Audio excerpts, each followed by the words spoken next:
الحمد لله رب العالمين والعاقبة للمتقين والصلاة والسلام على سيد الأنبياء والمرسلين محمد وآله وأصحابه أجمعين، أما بعد. أعوذ بالله من الشيطان الرجيم. بسم الله الرحمن الرحيم. إنما يخشى الله من عباده العلماء. معزز پرنسپل، قابل احترام اور دارالعلوم آمن نگر گاج پڑا کے تمام مشرق و مربی، اساتذہ اکرام، یہاں پر تشریف لائے ہوئے تمام مہمانان اعظام اور آمن نگر گاج پڑا کے تمام ساتھیوں، آپ سب کو یوم آزادی مبارک ہو.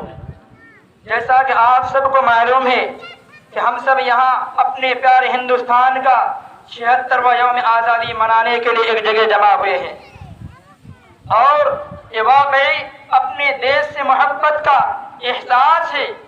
جب کوئی انسان اپنے دیش سے محبت کرتا ہے تو ان کو کھول کر کے لوگوں کے سامنے اظہار کیا جاتا ہے.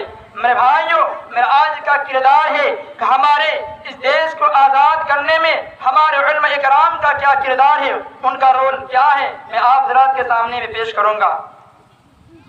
ہمارے اس دیش کو آزاد کرنے میں ہمارے علماء اکرام کی بہت بڑی محنت اور بہت بڑی قربانی، بہت بڑی جدوجہد رہا ہے. میرے بھائیوں، جب ہمارے دیش میں انگریز کا ناپاک سایہ پڑا اور انہوں نے ہمارے دیش کے باشندوں کو طرح طرح کے ظلم و ستم ڈھانے لگے اور ہمارے دیش کے باشندوں کی زمین جائیداد کو اپنے ضبط کرنے لگے، اپنے قبضے میں کرنے لگے، تو ہمارے علماء اکرام نے، ہمارے علماء کے دیش نے، ہمارے علماء اکرام نے اس ایسی بات کو روکنے کے لیے، انگریز کی غلامی سے ہم کو چھڑانے کے لیے، ہمارے دیش کو آزاد کرانے کے لیے سب سے پہلے قربانی دی.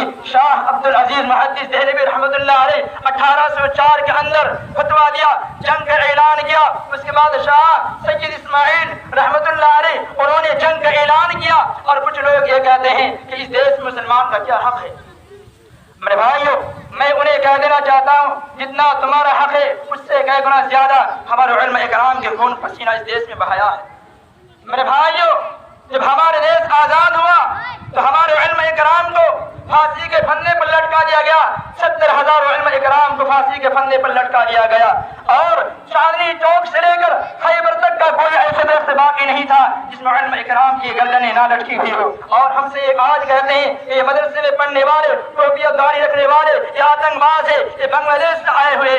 میں انہیں کہہ دینا چاہتا ہوں کہ سب سے پہلے جنگ کا اعلان ہمارے علماء اکرام نے کیا تھا، اور سب سے پہلے تلوار لے کر سر میں کفن باندھ کر کے میدان میں انگریز کے خلاف کون اٹھتے تھے؟ یہی مدرسے میں پڑھنے والے، یہی قرآن کی تعلیم دینے والے، یہی سر پہ ٹوپی اور چہرے پہ داڑھی رکھنے والے علماء اکرام تھے. اور ہم سے آج دیش بھکتی کا ثبوت مانگا جاتا. میرے بھائیوں، ان کو ان تمام باتوں کا نظر نہیں آتا.